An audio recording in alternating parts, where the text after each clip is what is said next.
मेरे साथ बोलिए, भारत माता की।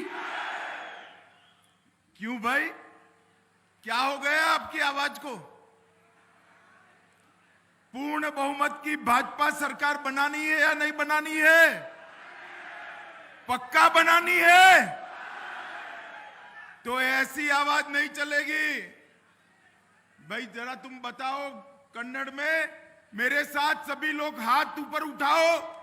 ಎಲ್ಲರೂ ಎರಡು ಕೈಗಳನ್ನು ಮೇಲೆತ್ತಿ ಜೋರಾಗಿ ಘೋಷಣೆಗಳನ್ನು ಕೂಗೋಣ।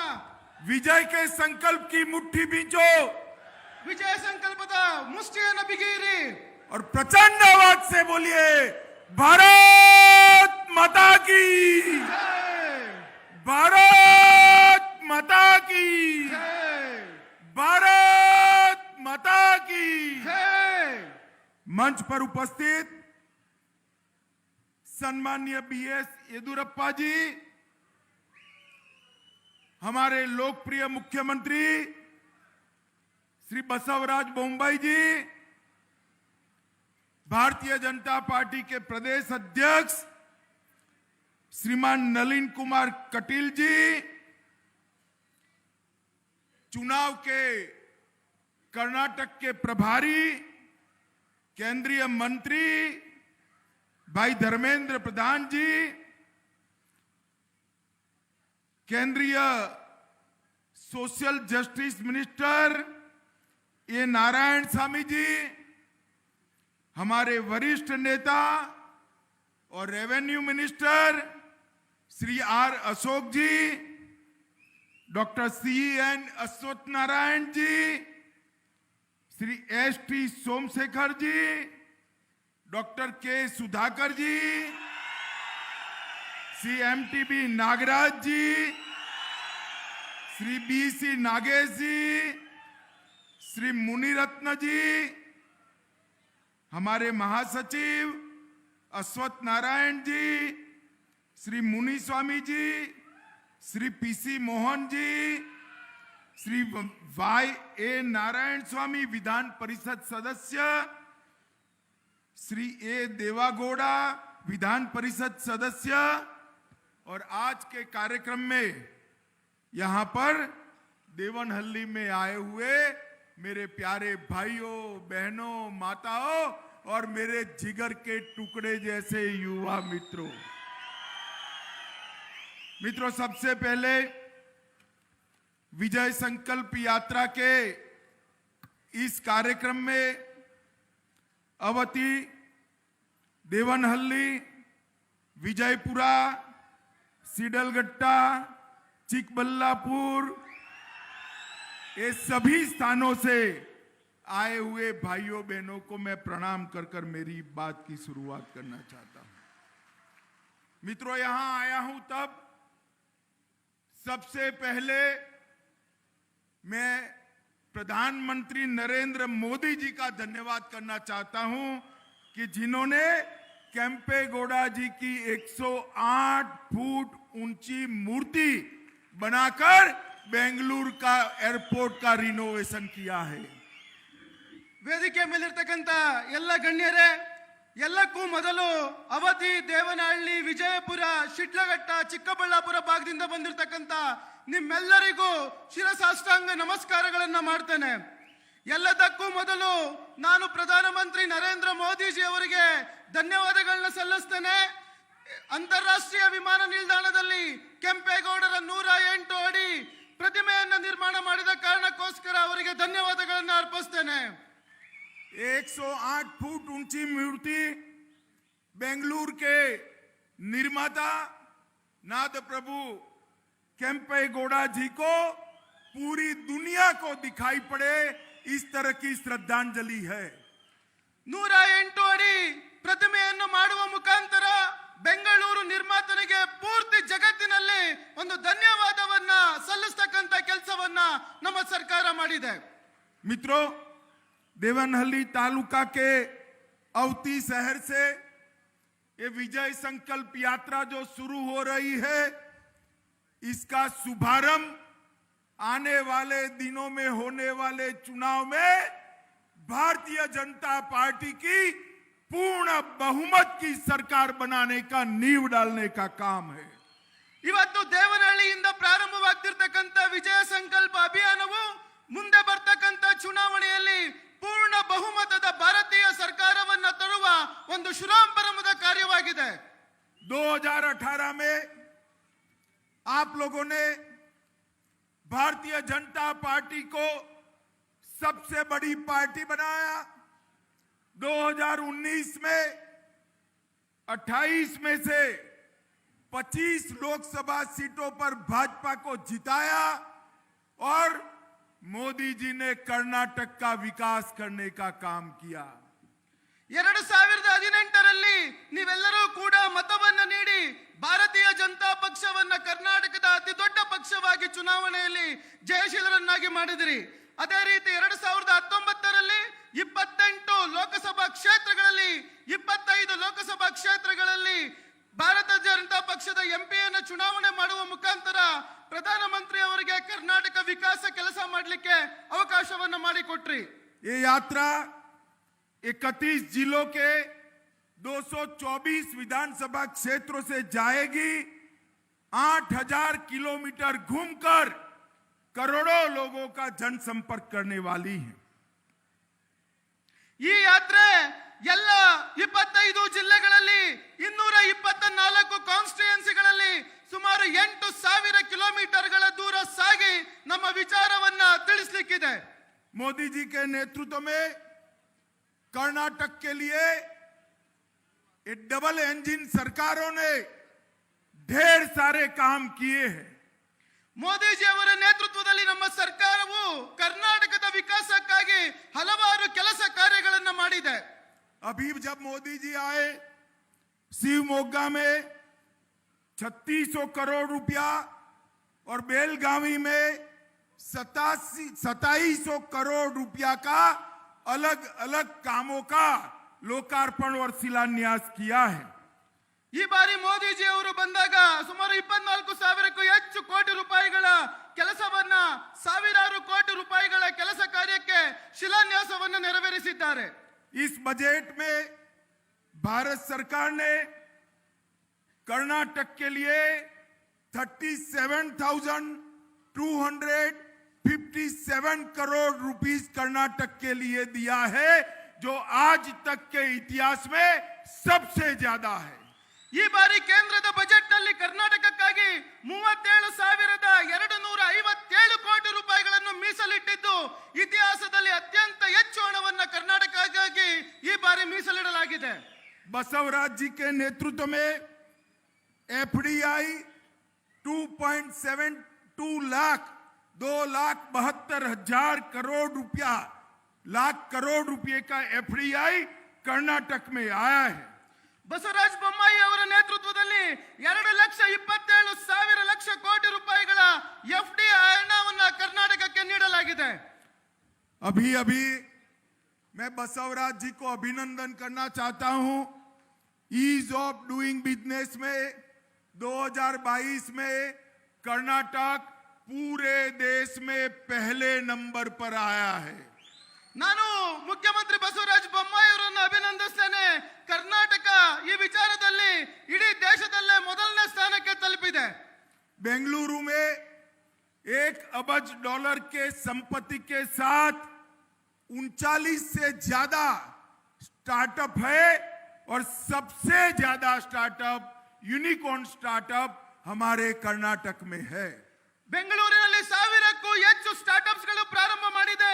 ಅದರಲ್ಲೂ ಯೂನಿಕಾರ್ನ್ ಸ್ಟಾರ್ಟ್ಅಪ್ಸ್ ಗಳು ಅತಿ ಹೆಚ್ಚು ಇಡೀ ದೇಶದಲ್ಲಿ ಕರ್ನಾಟಕದಲ್ಲಿ ಪ್ರಾರಂಭ ಆಗಿದೆ। और स्पेस के क्षेत्र में देश के कुल बिजनेस में 25% 25% हिस्सेदारी कर्नाटक की है। ಸ್ಪೇಸ್ ಬಾಹ್ಯಾಕಾಶ ಕ್ಷೇತ್ರಕ್ಕೆ ಸಂಬಂಧಪಟ್ಟಂತೆ ಇಡೀ ದೇಶದಲ್ಲಿ 25% ಕರ್ನಾಟಕದ ಪಾಲು ಇದೆ। मित्रों, मैं आपको बताना चाहता हूं, देश एक भी डिफेंस एयरक्राफ्ट बनाता है तो हर 100 डिफेंस एयरक्राफ्ट में से 75 कर्नाटक बनाकर देश की सुरक्षा का काम करते हैं। ದೇಶದಲ್ಲಿ ನಿರ್ಮಾಣವಾಗ್ತಕ್ಕಂಥ ಡಿಫೆನ್ಸ್ ಏರ್ಕ್ರಾಫ್ಟ್ಗಳಲ್ಲಿ 57%ಗೂ ಹೆಚ್ಚು ಏರ್ಕ್ರಾಫ್ಟ್ಗಳನ್ನ ಕರ್ನಾಟಕ ನಿರ್ಮಾಣ ಮಾಡುತ್ತೆ ಅನ್ನೋದು ಖುಷಿಯ ಸಂಗತಿಯಾಗಿದೆ. कर्नाटक ने 2019 के बाद नौकरी देने की संख्या में 250% 250% इंक्रीज दर्ज की है. 2019ರ ನಂತರ ಕೆಲಸ ನೀಡುವ ಉದ್ಯೋಗ ನೀಡುವ ವಿಚಾರದಲ್ಲಿ 250% ಹೆಚ್ಚಳವಾಗಿರ್ತಕ್ಕಂಥದ್ದು ಕರ್ನಾಟಕದಲ್ಲಿ. मित्रों, आप लोगों ने तय करना है एफडीआई में पहला नंबर लाने वाली भाजपा को वोट देना है या भ्रष्टाचार में पहले नंबर वाली जेडीएस और कांग्रेस को वोट देना है. ಬಂಧುಗಳೇ, ನೀವು ನಿರ್ಧಾರ ಮಾಡಬೇಕಾಗಿದೆ.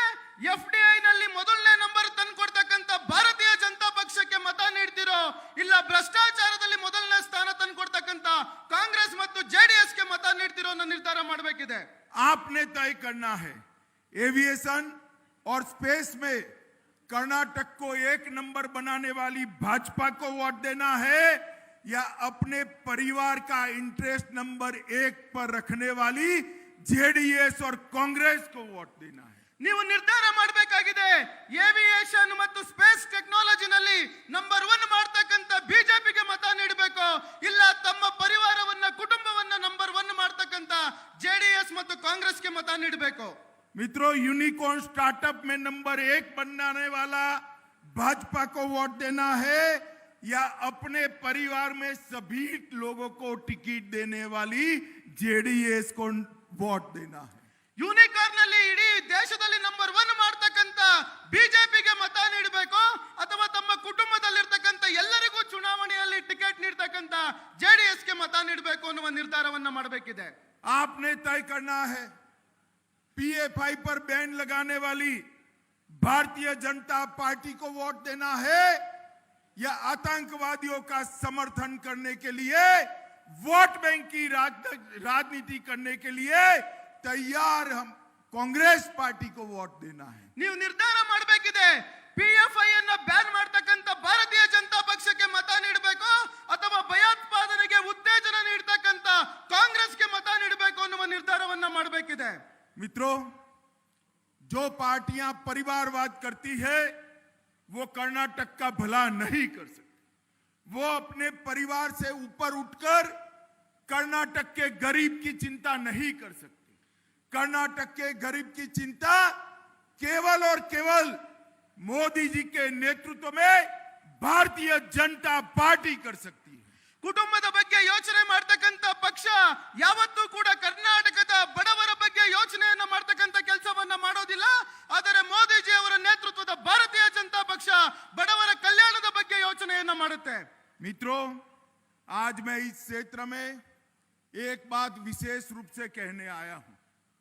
जेडीएस को आप जब वोट देते हो उनको 25-30 सीटें मिलती हैं और बाद में वो 25-30 सीट लेकर वो कांग्रेस के पास चले जाते हैं और कर्नाटक फिर से भ्रष्टाचारी नंबर 1 कांग्रेस पार्टी के रूल में आ जाता है.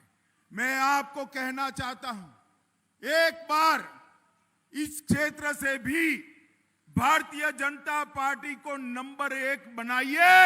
हम बेंगलुरु और दक्षिण कर्नाटक में बहुत बड़ा परिवर्तन लाएंगे. ವಿಶೇಷವಾಗಿ ನಿಮಗೊಂದು ಮಾತನ್ನ ಹೇಳಕ್ಕೆ ಇಚ್ಛೆ ಪಡ್ತೇನೆ.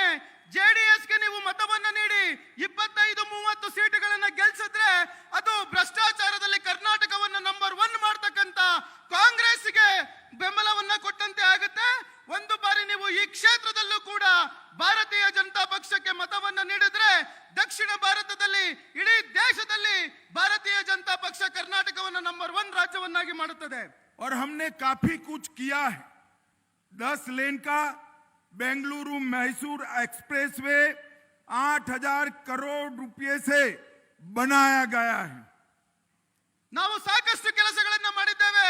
ಬೆಂಗಳೂರು ಮೈಸೂರು ದಶಪಥ ರಸ್ತೆಯನ್ನ 8,000 ಕೋಟಿ ರೂಪಾಯಿಗಳ ಹಣದಲ್ಲಿ ನಾವು ನಿರ್ಮಿಸಿದ್ದೇವೆ. दक्षिण भारत की पहली वंदे भारत ट्रेन मोदी जी ने मैसूर से चेन्नई सेंट्रल तक इस 11 नवंबर को उद्घाटित की है. ದಕ್ಷಿಣ ಭಾರತದ ಮೊದಲ ವಂದೇ ಭಾರತ್ ಎಕ್ಸ್ಪ್ರೆಸ್ ಟ್ರೈನು ಮೈಸೂರು ಮತ್ತು ಚೆನ್ನೈ ನಡುವೆ ಇದೇ ನವೆಂಬರ್ 11ನೇ ತಾರೀಕು ಮೋದಿಜಿ ಅವರ ನೇತೃತ್ವದಲ್ಲಿ ಉದ್ಘಾಟನೆಗೊಂಡಿದೆ.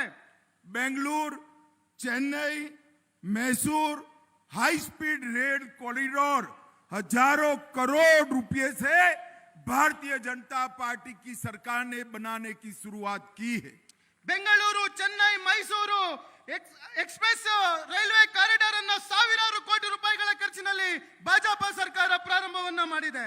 और मित्रों, मैं इतना कहना चाहता हूं, एक बार सिद्धरामैया जी, यूपीए सरकार ने जो यहां पैसा खर्च करा था, इसका हिसाब लेकर आ जाए. सिर्फ रेलवे में कांग्रेस के 10 साल में जितना पैसा खर्च किया था, उससे 9 गुना 9 टाइम ज्यादा पैसा भारतीय जनता पार्टी ने 8 साल के अंदर खर्च करने का काम किया है. ನಾನು ಸಿದ್ದರಾಮಯ್ಯನವರನ್ನ ಕೇಳಲಿಕ್ಕೆ ಬಯಸ್ತೇನೆ, ಎಷ್ಟು ವರ್ಷದ ಯುಪಿಎ ಸರ್ಕಾರದಲ್ಲಿ ಎಷ್ಟು ಹಣವನ್ನ ಕರ್ನಾಟಕದ ರೈಲ್ವೆಗೆ ತಂದ್ರಿ?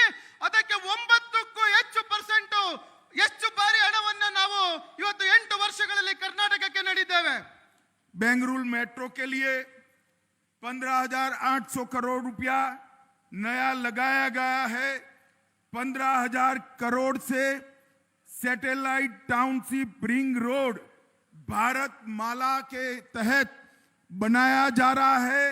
और देवनहल्ली, नेलमंगला और डोडा बल्लापुर को बेंगलुरु के सैटेलाइट सिटी के प्लान में लेकर ये समग्र क्षेत्र का विकास करने का काम भारतीय जनता पार्टी ने किया है. 15,800 ಕೋಟಿ ರೂಪಾಯಿಗಳನ್ನ ಬೆಂಗಳೂರು ಮೆಟ್ರೋ ರೈಲ್ವೆಗಾಗಿ, 15,000 ಕೋಟಿ ರೂಪಾಯಿಗಳ ವೆಚ್ಚದಲ್ಲಿ ಟೌನ್ಶಿಪ್ ರಿಂಗ್ ನಿರ್ಮಾಣಕ್ಕಾಗಿ ಮತ್ತು ದೇವನಹಳ್ಳಿ, ನೆಲಮಂಗಲ, ದೊಡ್ಡಪುರವನ್ನ 2ನೇ ಹಂತದ ಬೆಂಗಳೂರು ನಗರ ನಿರ್ಮಾಣ ಯೋಜನೆಯಲ್ಲಿ ನಾವು ನಿರ್ಮಾಣ ಮಾಡತಕ್ಕಂತ ಕೆಲಸವನ್ನ ಪ್ರಾರಂಭ ಮಾಡಿದ್ದೇವೆ. और मित्रों, बेंगलुरु हवाई अड्डे को 10 साल तक चले इतना बड़ा बनाने का काम मोदी जी ने समाप्त कर दिया है. मगर मुझे सीएम साहब बता रहे थे कि अभी भी छोटा पड़ रहा है.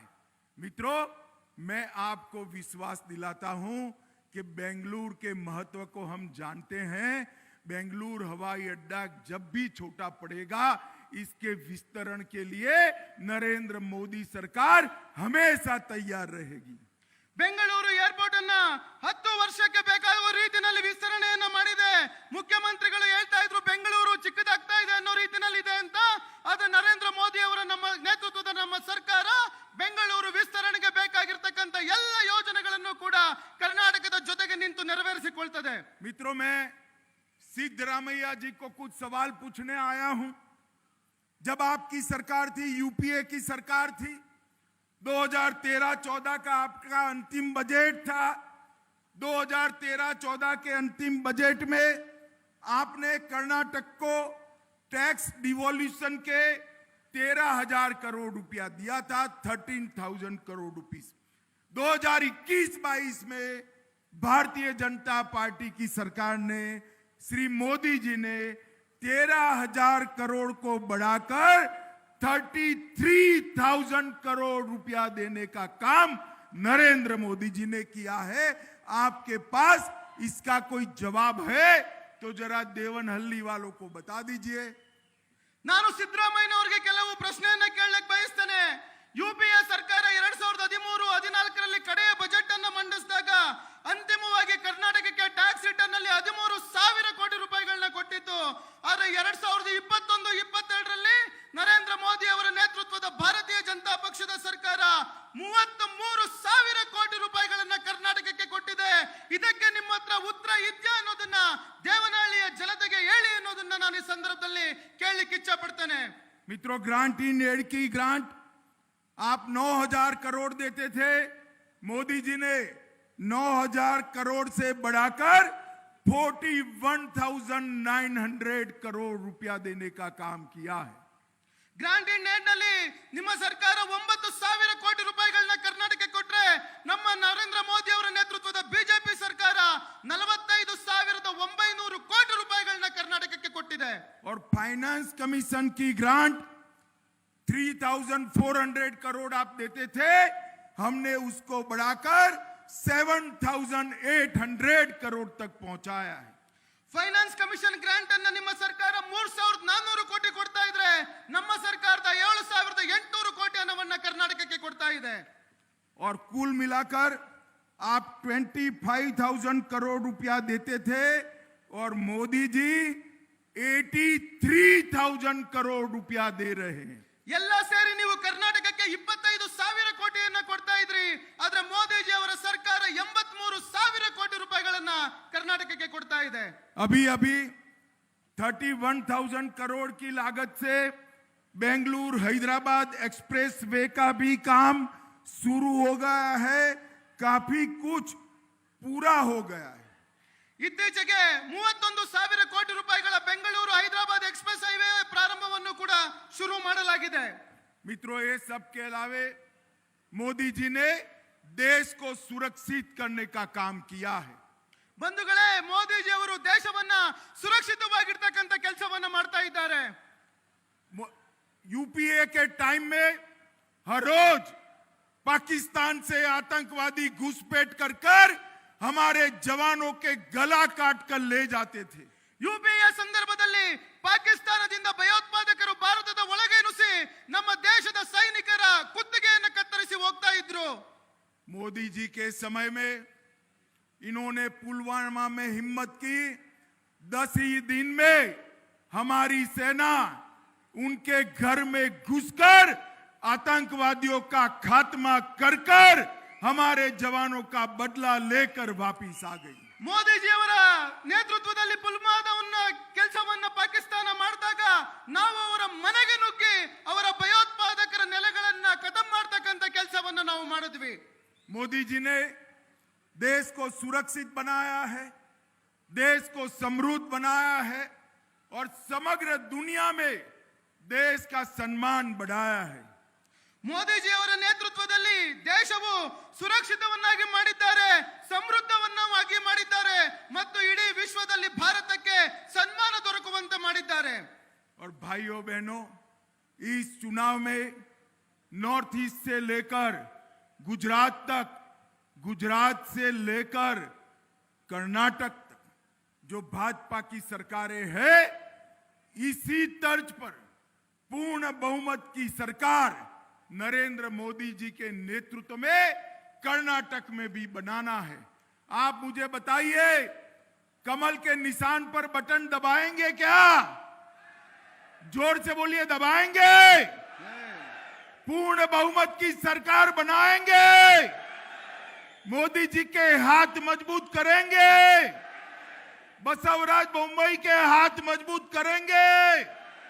तो मेरे साथ दोनों हाथ उठाइए, उठाइए दोनों हाथ, विजय के संकल्प की मुट्ठी बींचिए और प्रचंड आवाज से बोलिए, भारत माता की जय, भारत माता की जय, भारत माता की जय, वंदे मातरम, वंदे मातरम, वंदे मातरम।